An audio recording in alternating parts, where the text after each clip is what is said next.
morning, everyone. My name is Jason Mexico from intouchLive and InTouch Insurance, co-founder, and welcome to our first webinar of the year of the intouchLive speaker series. We're going to be waiting for a couple people to come in the top of the hour, but I want to welcome everybody that is in so far.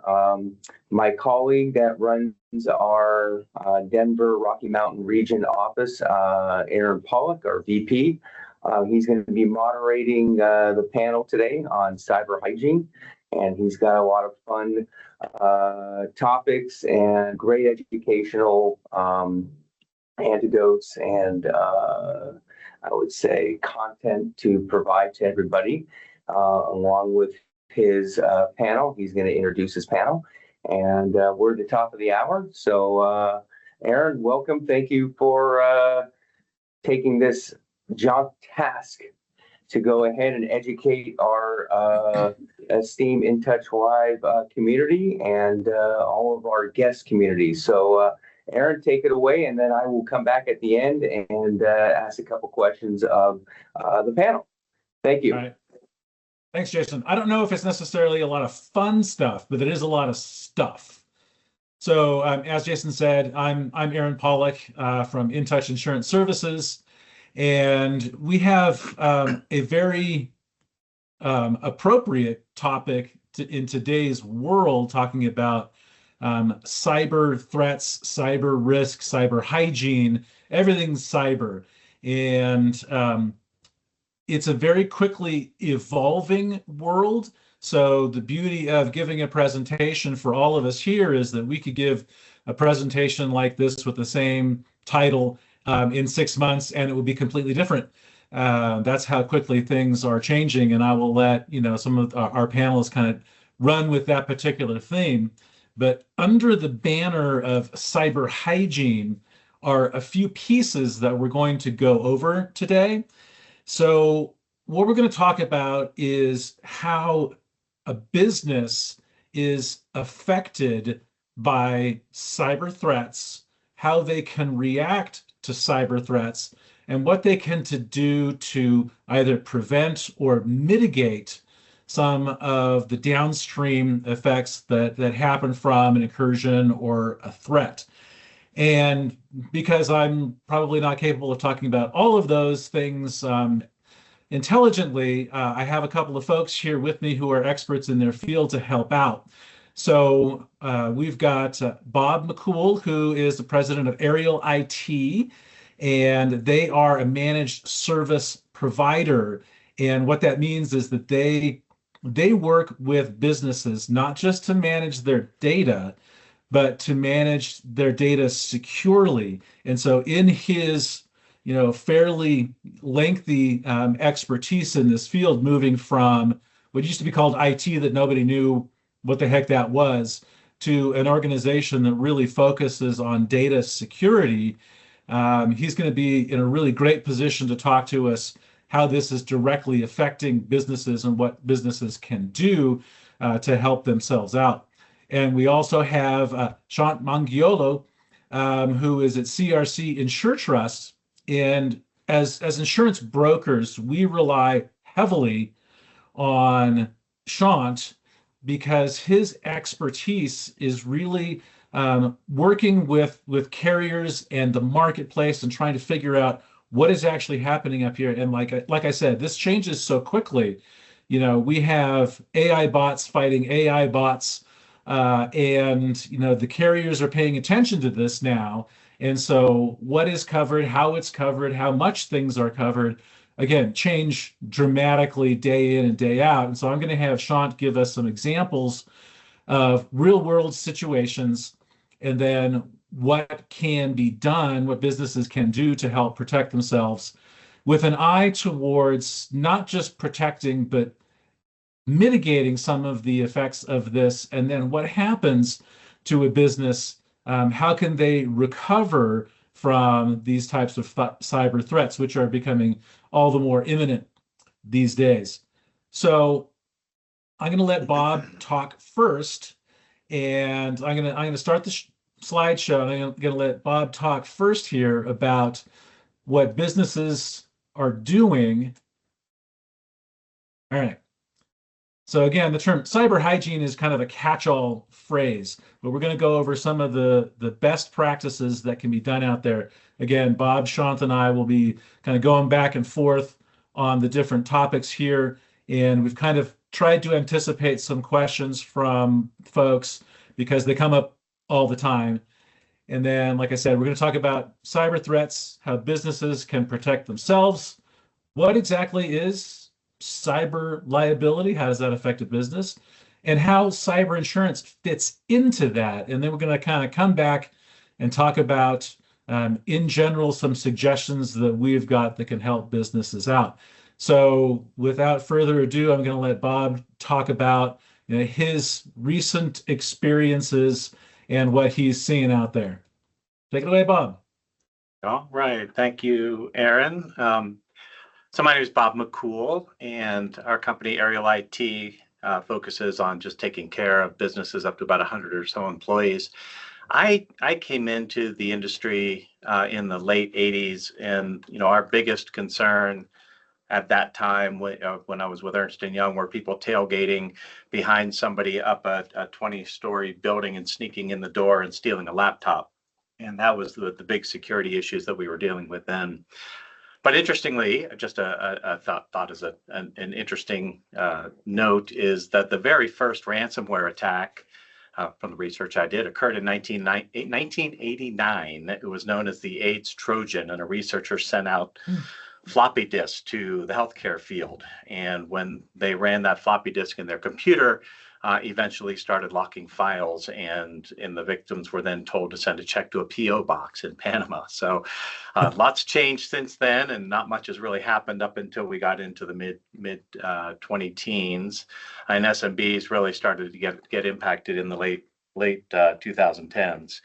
And I just wanted to share a couple of stories, just so it's clear how real this is. We've been involved in a number of breaches over the last several years. My very, very first experience was my in-laws, and they were hit with ransomware. I went there on Christmas, and they're like, "Wow, what's going on? I can't get into any of my files." This was early. This was 2013, 2014, I want to say. And yep, they sure enough, they lost and locked everything, and their backup, which they set up the year before, I think, when I was there. Christmas was also not running, so they were faced with recreating a lot of documents. So that was my first introduction to ransomware. But the big one, the first story I want to share is that we had a nonprofit, and you can see up on the screen, we got a call on a Thursday I think this was in 2019, and to our help desk that a file had gotten encrypted with the Avedon, or that they got this message coming up. As we started to dig into this, within about 24 hours, their entire network had been impacted by Avedon. We had them back up and running in about 4 days, but truly, this was an on-premise server situation. What had happened is one of their employees, who had managed their IT for quite a number of years and was still an administrator in their network, had changed their password back to a password that they had used many, many years ago. Back then, remote desktop, in this case, was still open to the internet, which we certainly don't do anymore. And the attacker was in their system, encrypted everything, including their backups. This was about, 4 days of probably getting 6 or 7 hours sleep as we worked through trying to figure out what was going on, lock down the system. We did happen. They fortunately had an insurance policy that covered a cyber attack. We worked with that cyber insurer and their staff to work through both communications with the attacker, and they ended up providing a key which actually worked and unlocked. That doesn't happen too often, but it ended up being okay for this nonprofit. The second one, which is, to me, then, by the way, that ransom was $80,000. So this important. Keep that in mind. It was $80,000, and this was 2019-ish. Earlier this year, a friend of mine who works for an organization in our area called and said, "Hey, Bob, we're having, we've had a breach in our system, and we need you to come in and see what's going on." I was pretty blown away by this one. It was the most impressive ones I'd seen. Aaron's got. I'm going to actually take a minute and share. This is part of the analysis, but Aaron, if you'll allow me, I'll take a moment and let me share what happened in this scenario. So they just a second here. No. Of course, this never goes quite as clean when you're right in the middle of the presentation. But while I'm looking for that, so what had happened in this situation is a C-level executive was phished and had no idea that they had been phished, and the attacker sat in. I'm just going to share my screen because for some reason I'm not seeing this in the window. So the attacker had, hang on just a minute, got all my notes up for you all to see. Give me 1 second.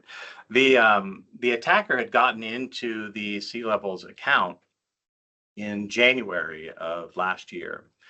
And this is fairly typical. They sat silent in that account until there was an opportunity. And sure enough, a big opportunity arose. And there was a payment to a vendor, and that number was $500,000, a $500,000 payment.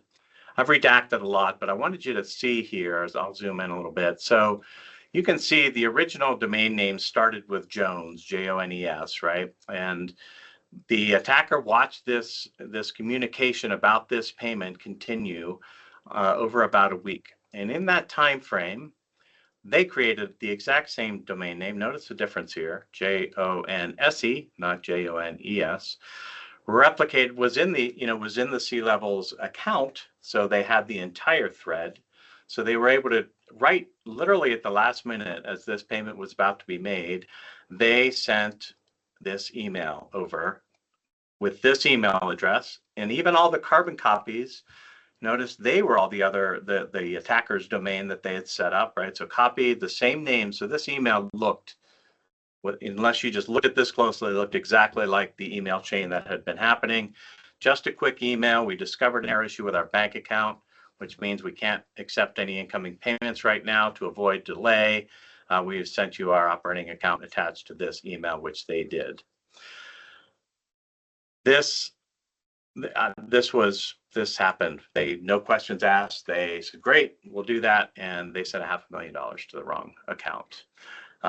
Big takeaway here is that it doesn't matter what changes in a payment. It doesn't matter prior to any payment, especially one of this size.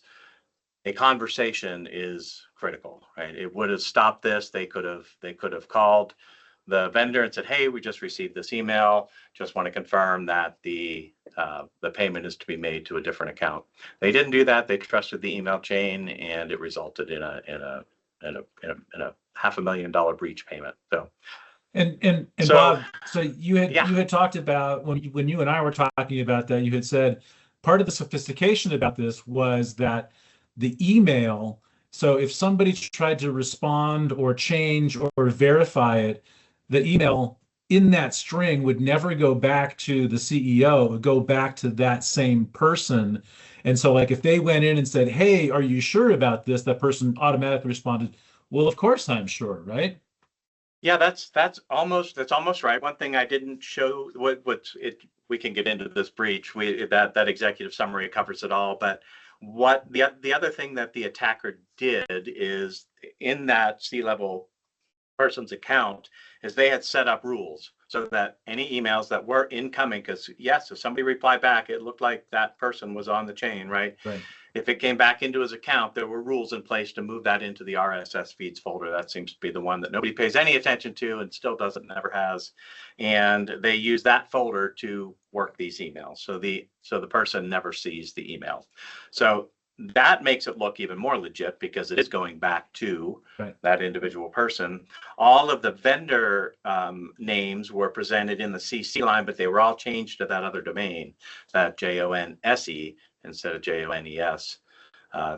domain. So it was quite impressive, and these are, this is last year. A very sharp group of individuals in a somewhat technical startup. It happens, right? And we need to be deeply concerned about the sophistication of the attacks that are coming in. So, any other questions regarding the breach itself before I move on? Now that's scary enough. Yeah, it is. It's quite a lot. So, like I said, the big takeaways, here, and what I'm going to present next is, how do we keep this from happening, right? How do we stop this, or at least reduce the risk? It's everybody's going to get hit. There's really no question. Sometime, if you're in business long enough, you'll have some sort of attack. Maybe it'll be minor, maybe it'll be major, but it's important that we address it. So for us, what we find is most important is attentiveness to what is happening. I'm going to share an article or blog article that I wrote just recently. It's called the hallmarks of a healthy IT culture, and it just talks a little bit about how to think about IT security in your business. And so for us, like I said earlier, it is about monitoring and paying attention and putting the appropriate tools in place to allow us to monitor and pay attention. I'm just going to hit the highlights here. We're not going to go over this entire document. I think we'll probably share this URL if you'd like to read it later. But proactive monitoring and management, that's huge for us. We want to know if an anomaly is happening. Of course, everybody has to have endpoint protection. We used to call it antivirus software, but now it's endpoint protection, and it's quite a bit more sophisticated. Our customers, whether we put in, regardless of what agreement you have with us, the tool we put on has 24/7 security operations center monitoring your computer, and it will take action if it notices an anomaly. I won't allow anything else. I can't afford for there to be an endpoint a breach on any of our customers' computers. That's, to us, is critical. Backup and disaster recovery, which I think will get discussed a little more later, not just locally, but offsite and in 3 places: your data, a copy on site, and a copy offsite at minimum. Probably the most important is people, right? People have to protect their data, making sure that IT and management staff understands who needs rights to what data. Used to be everybody had access to everything, it seemed. At least that was the experience we had as we got into companies. Now, zero trust is becoming more and more important, so that only individuals can get to what they need to. And then in addition, just keeping staff trained. I don't agree with the once a year cybersecurity training. We send out weekly videos for everybody to watch. They take 5-7 minutes, and they just kind of keep it on the forefront of your mind. You should always be watching and paying attention. Then, of course, getting leadership to buy in and making sure this is happening and that people are being held accountable, and just adapting, because these threats are, for us, we are continually looking at the tools that are available to us and what the evolving threats are that are coming. So just getting this whole idea of a healthy IT culture in your organization will make an enormous difference in lowering your risk of having a breach or an attack. So, Aaron, I'll leave it back to you. Yeah, thanks. There was also a couple of other things. I'll show them here on the screen because I like bullet points and lists, and that's kind of my world. So I am going to just summarize that. So just kind of in summary, kind of, Bob, what you were talking about, and I know that we pulled this from a couple of different places, including some very well-known cybersecurity instructional sites. So at a minimum, this is baseline. Every business, and this is kind of the bugaboo here, because small and medium-sized businesses in particular feel like that they're not big enough to be a target. And recently, that is absolutely not the case. The stuff that makes the headlines, the MGMs getting hacked, and Experian getting hacked. Those make the headlines, but the reality is that most businesses are going to be, there's going to be some attempt at least to get into your systems, regardless the size of the business. So even small businesses need to take the minimum steps. So as Bob said, know what you have, in terms of data and in terms of your systems. And the default systems need to be protected in some fashion, whether that's MFA or whether it's, having some sort of other security systems out there. Some baseline systems are at a minimum. You need to control who has access to your systems. One that I run across, because I still work with some smaller businesses, is a lot of times the business owner logs in on a daily basis as the system administrator. That's a no-no. So you need to control who can get into the system. When you see patches for your system, the software that comes in, you need to get those patches implemented immediately. And if you haven't done it in a while, go out to your software provider and say, what am I missing out here? Has the system been updated and updated? Because those are again, just baseline stuff. Protect your email and, endpoints, which is a funny term, but basically it's like wherever that email lands, whoever's laptop or computer, make sure those endpoints are protected. Nobody can get to those. And then kind of last and really importantly is you should assume that you might get hit at some point in time. So you need to figure out how to recover from that. If you're a larger company, there's we have a link down here. This talks about the different levels of security systems out there. You need to take a little bit more care in your data. If you have billing information, if you've got social security numbers, PHI, you need to go one step further at least in terms of protecting that data, because that's quite honestly what hackers are after. And so you need to make sure that that's being protected. And so speaking of some actual claims and what businesses can do, I'm going to turn it over to Shant here and go to a couple of examples that he's got. And so he can also talk to what businesses do. How do they recover from this? What's the next step? Is the next step risk mitigation? Are you buying cyber insurance? Do you need cyber insurance? Those types of things. So I'm going to let Shant take over from here. Yeah, thank you, Aaron.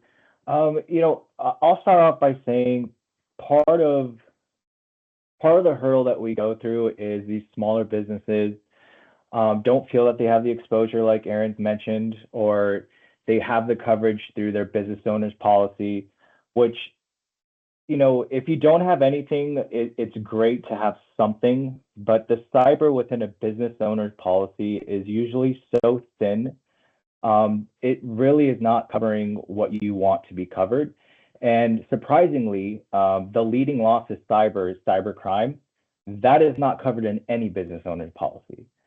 So you need to be very, very careful on what you think you have in coverage when your agent or whoever you're working with is telling you you have cyber covered when you have a bot policy.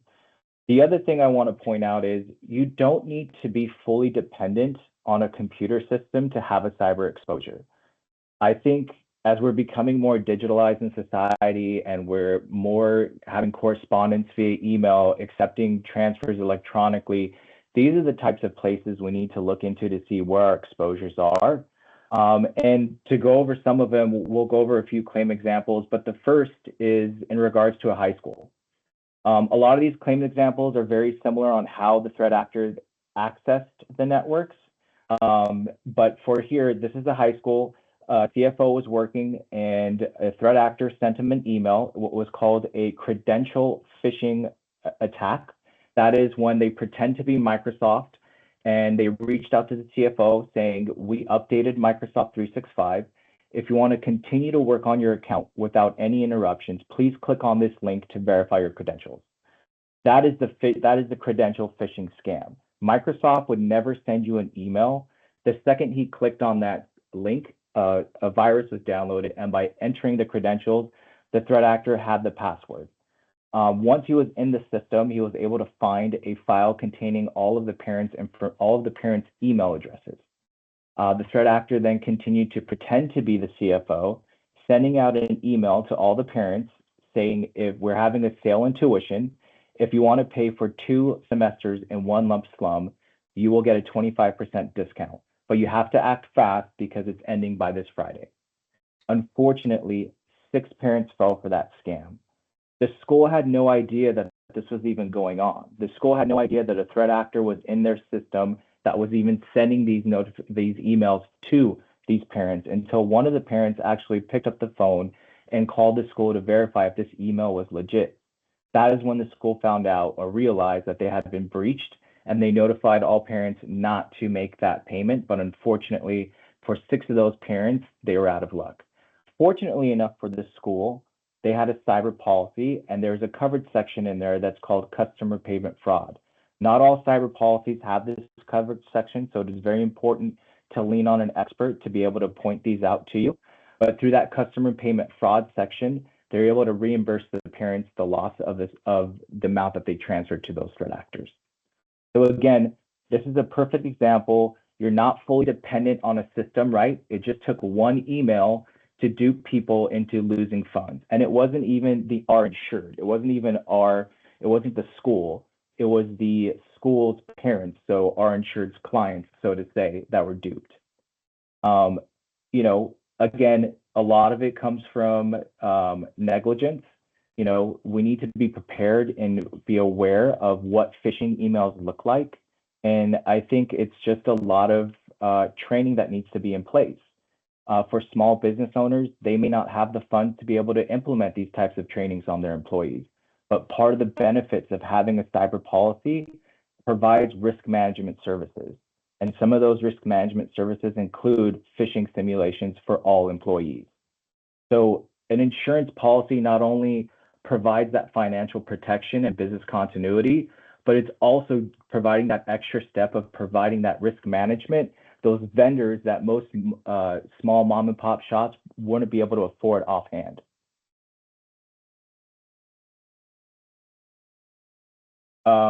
I guess next we can go. There's a few different other claims. This next claim is in regards to the construction industry. Again, an employee, they received a credential phishing email asking for their credentials, same type of system, but this time the employee had no idea that the threat actor was in their system, right? And in the construction world, the project manager usually deals with the subcontractors. They're the ones that get the invoice, and then the project manager will forward that invoice to the financing or the accounting team. In this case, what happens is when the threat actors are in your system, they will not always tell you they're in their system. They're in there to see the communication. They want to see the emails that are going back and forth. And the second you talk about some sort of payment, that is when they're going to step in. And in this scenario, a subcontractor gave an invoice to our insured, the project manager, for a steel project. That is when the threat actor went ahead and stepped in, and just like Bob talked about earlier today, set up a forwarding email rule, which means when our insured received that email, it went straight to his delete file. He never even got to see that email. And the threat actor intercepted that email, pretended to be the subcontractor, changed the invoice. The only thing he did when he was changing that invoice was change the wire instructions. And then from that point, the last correspondence our insured had with the subcontractor is where that threat actor intercepted himself. And that's when he said, "Oh, I'm so sorry. I forgot. We changed our invoice instructions. Here's the new one. Please send payment." Our insured sent the invoice straight to the finance department without even thinking twice, without picking up a phone to verify if this change in instructions was legitimate or not, sent payment. A month went by, the subcontractor reached out to our insured, asked for payment, and our insured was shrugging their shoulders, thinking, "We've already submitted payment. I have no idea what you're talking about." That is when they realized that they had a breach. Luckily for them, they did have a cyber policy in place that was able to reimburse that loss under funds transfer fraud. So again, another type of risk that's not fully dependent on a computer system, but they do receive and accept electronic form of payments. And again, the leading loss in cyber was cybercrime.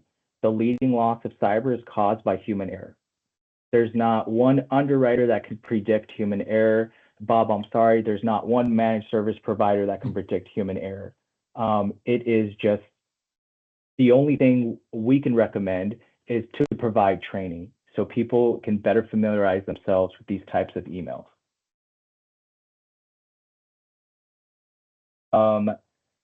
Last, I'll just, this is just another quick claim example, but again, this was a small mom and pop home goods store.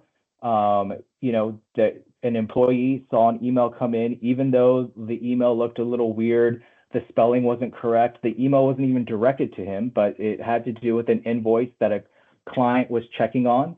The second he clicked on the invoice, ransomware virus was sent throughout the entire system.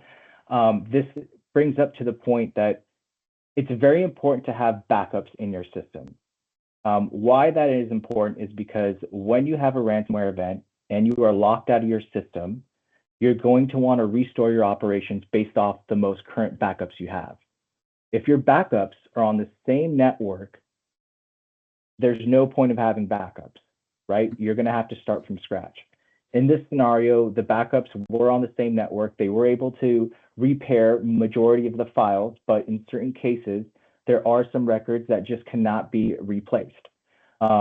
So in this case, there was a huge business interruption loss because the files that they couldn't replace was how much inventory was in the warehouse, how much of those goods were on the floor, what products have already been shipped out, and what products have been received. They had to rebuild that data from scratch. And what that meant was that they had to hire third parties to come to their warehouse, literally go into the warehouse floor to check the inventory, confirm what was on the floor, and have to recreate that record. All of that was covered in a cyber policy. That extra business expense to hire those third parties cost over $30,000. And this was for a small mom and pop shop, probably $1 million in revenue. So if you're a small business owner and you do not have the finances set aside, a cyber policy will help you with that financial protection and business continuity.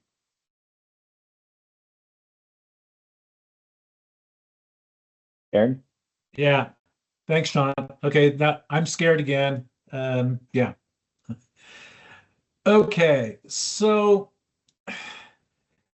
it kind of begs the question. So we've kind of pointed out a couple of examples here where it seems like people are doing mostly the right thing or trying to do the right thing, but the complexities of a daily grind, people just react and don't think about it. So what should users do? And by users, I'm talking about what do businesses need to do? What do employees need to do? What do anybody who's involved with that business as a vendor, as a contractor, what can we do to help mitigate some of this stuff? And so, the threats to businesses, we break this down, and you've heard many people talk about this. It breaks down into 3 different areas that are kind of the front line of defense for IT incursions.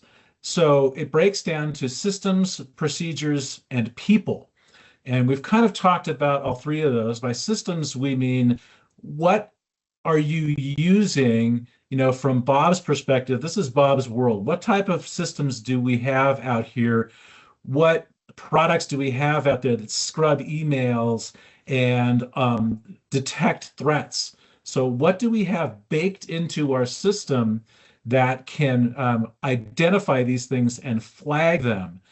And then after that, the procedures that a business needs to put in place are really super critical. So you need to have some things spelled out. As we've talked about, you don't expect that you're going to be, hacked and everything's going to come to a grinding halt, but you should at least prepare for it. One of the things in conversations with businesses, clients, prospects, whatever, this sounds simple. This sounds really very basic, is that you should have some sort of a plan in place for when you walk into the office and you get the blue screen of death, or you get that email saying that you've been hacked. that plan, that disaster recovery plan, shouldn't be on that same system. This sounds simple. It should be written. It should be in a binder somewhere that people can access. Who to call? Here's their number. What are we supposed to do about this? What law enforcement agency do we loop in? Who's our insurance carrier? Who's our broker? So all of those things need to be someplace other than on the system, so you know how to react and you can start the process as quickly as possible. And, as we've kind of pointed out, kind of the weak point in the whole thing are your people, the employees. A lot of the examples that you've seen here today are examples of an individual person making a mistake, and mistakes happen. We know that. So we need to figure out ways to constantly train our people about what they need to do, what they need to avoid. Simple things like, if you get a request to change a vendor's information, somebody calls up and says, "Oh, we've changed our, a banking arrangement. Please send it here," just as that example showed. That needs to be confirmed, and ideally not confirmed via email, confirmed by phone. Call that vendor or whoever your contact is there and confirm that. Hey, did you send me something saying that we were changing banking information? That simple step can save you a lot of heartache. If there are large expenditures that you need to make as a business, let's assume you have a primary vendor who provides most of your material for a manufacturing company. You probably send them a lot of money. And you need to have authorization procedures in place for expenditures, let's say above a certain level. Let's say anything above $50,000 going out on an invoice needs to be approved of by more than one person. And ideally, more than one person, not just via email. So there should be procedures in place to validate these types of expenses. And again, something as simple as that can find these incursions, and you can figure out a way to deal with it.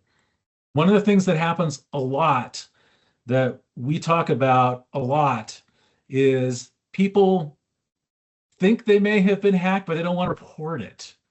So they're either embarrassed that something may have happened, or they're just not 100% sure that this happened, or maybe if they just turn off their computer and log out, that it'll all go away. It's the version, if you see something, say something. If there are breaches or thoughts that you may have released some data, you need to get that information out into the hands of the folks who can do something about it. Your IT person, your managed service provider. If it involves your bank, you need to contact your bank immediately. If it's a fairly major one, you can notify law enforcement. From your local law enforcement all the way up through the FBI, can get involved into these types of things. And if you think something has happened, or something has happened, get in touch with your insurance carrier if you have cyber insurance, because the sooner you can start to address these things, the better off you're going to be. A lot of times the money disappears, and it really does just get split up, and you may not be able to recover it. But there's a time limit there. You may be able to recover some or all of it if you act quickly enough. Then again, I can't really talk about this one enough. You got to train your employees and then remind them of what you told them. Train them on a regular basis. Just kind of constant mention. Test them if you have to. Yeah. And Aaron, if I really just to drive that point home, it is probably one of the biggest things that an organization can do. And there are so many different personalities and so many different types of people, from young to old. I mean, we had a person that they're getting just peppered with DocuSign scams, and the last one, and they keep getting breached, and we catch it and we clear it and we fix it almost immediately. And the last one that came in, the woman literally replied to the DocuSign email and said, "Is this legit?" And so, right. So this, and we have a lot of folks who really pushback on their training. This is silly. This is dumb. And you know what? For many individuals, they may be right. They get it. They understand it. But getting that culture built in the organization so that that one person who replied to that email to a DocuSign to ask if it was legit is hearing it, is seeing it. It's just part of the culture that we need to continue to be trained, pay attention to our colleagues, and just make that part of your culture. I just can't express how important that is. Yeah, no, that's an excellent point. And so I've actually helped clients because they talk about, well, how is it that we talk to our employees? You know, should we do this? And the answer is yes, you should do this. And I have actually led some educational seminars for some clients, just saying, here are the basics. You need to go deeper, but here are just the basics. And this applies not just in a business format, but also, you know, on your personal format as well. And a lot of things that people don't really get is that most employees, if they're on a company issued laptop or they're working from their laptop at home, there's a good chance that they're probably checking their personal email from time to time as well. And once you establish that link, it becomes vulnerable. So in general, if you get a document like a DocuSign document out of the blue that you weren't expecting, and you don't know who that person is, don't click on it. Confirm it and then figure out what to do with it at that point. If you get a random email, and I love this one, if you think about open enrollment time near the end of the year, I see this scam all the time. It's like, hey, you know, your employer wants to, this is your open enrollment period. If you want to continue with your current password, if you want to continue with your current level of benefits, just click here. That is suspicious if you didn't know about it. I actually got a document that was legit from my tax preparer, and it was legit. It was saying, hey, we filed your taxes, you know, for a downloaded document here, click here. And I went back to my CPA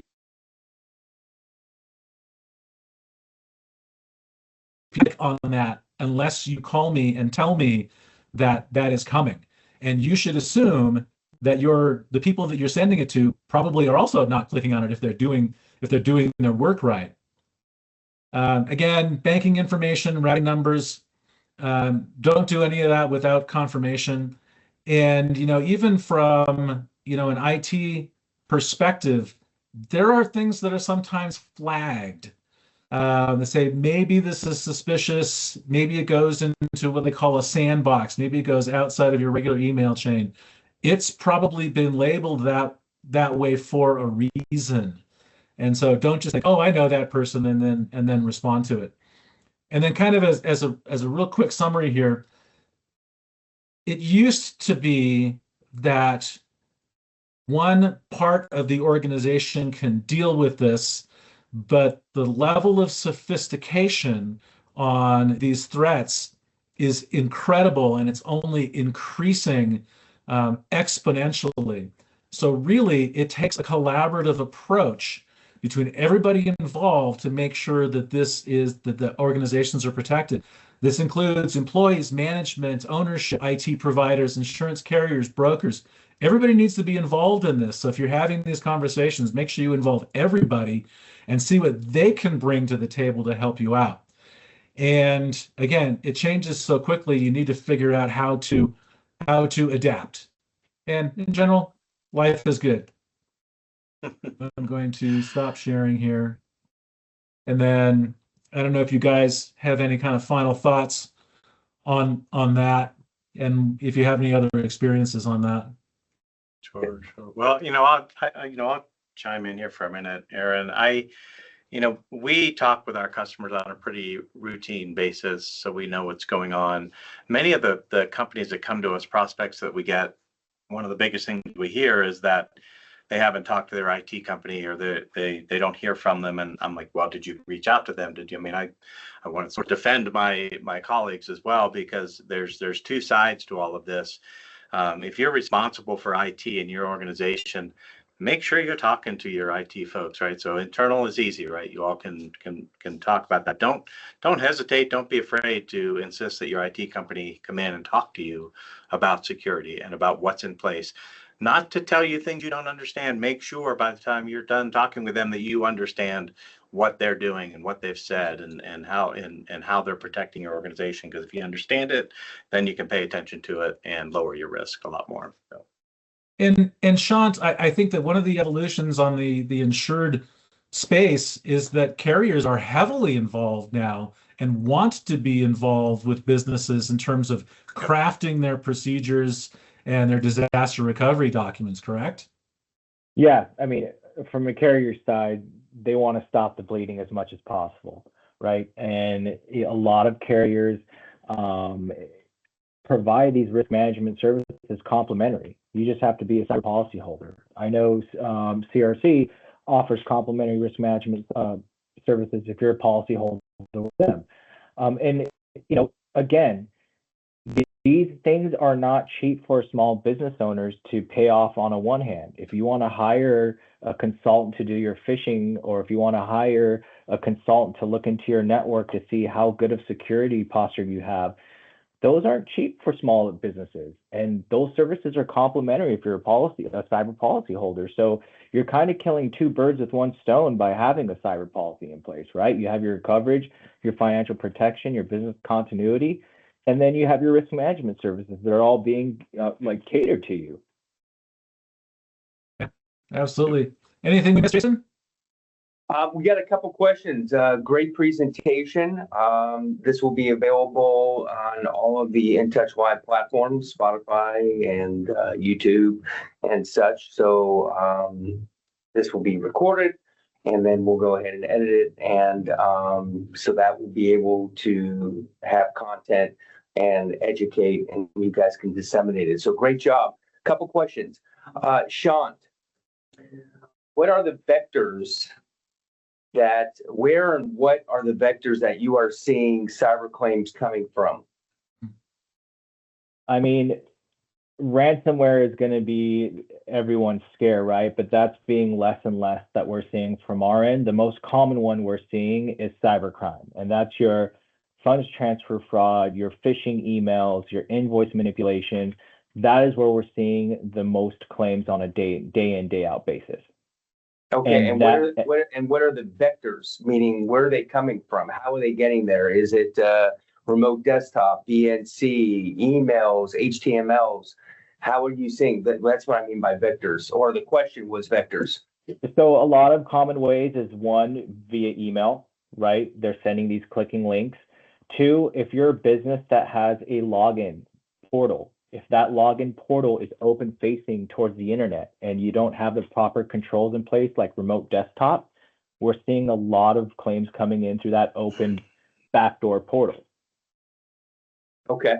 And the second question of this from one of the attendees was, if you don't have MFA, and you guys talked about it, but you can elaborate, if you don't have multi-factor authentication or two-factor authentication, are you able to get a cyber policy or a crime? Yes, that's a great question. You know, it all depends on the risk class. It all depends on the size of the risk, right? And that's just the world that we live in. There's certain risks, certain sizes, they don't have to have control requirements, and they're able to get a full first-party, third-party policy, right? If you're a small, like boutique retail store that has a small online presence, you're going to be able to get away with that compared to if you're an attorney or you're a CPA or you're a public entity. It just all depends on your exposure. But yes, it is possible to get a full first-party, third-party cyber policy. Just depends on your size and your risk class. Okay, And that so said, it's about paying. What'd you say, Bob? I was going to say, that said, MFA is available for almost everything these days.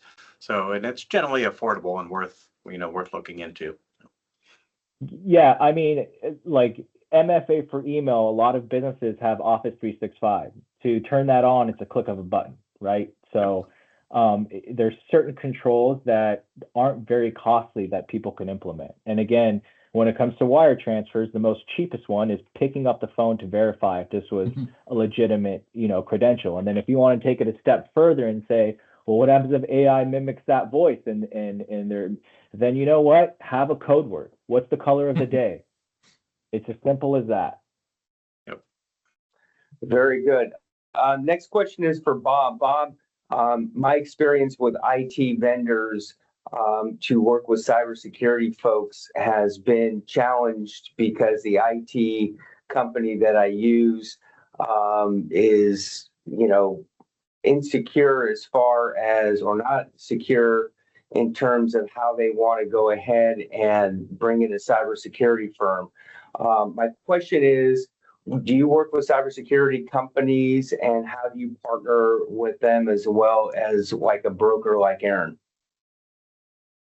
Sure. Well, I will tell you that one of the early breaches I worked changed the entire model of my company. So we are intensely focused on cybersecurity, and provide many of the services that the firms do. But that said, we get into situations where we have compliance requirements where we need a cybersecurity company to come in. We have a partnership with an organization that can do penetration testing, that can do scoping and analysis of systems, and they'll work with us to implement the appropriate products to do that. So, good MSPs, they know where their limits are, right? They know, where they need help.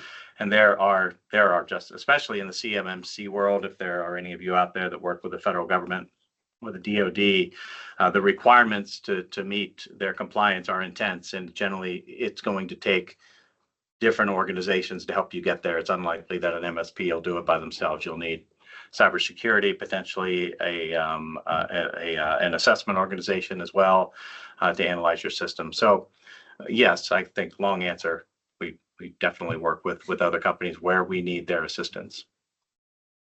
Right. I think a lot of clients, and Aaron can chime in on this, is my IT vendor says, or my MSP vendor says, that I don't need cybersecurity because they have me covered. And that's a pretty, I mean, and Sean's probably laughing. It's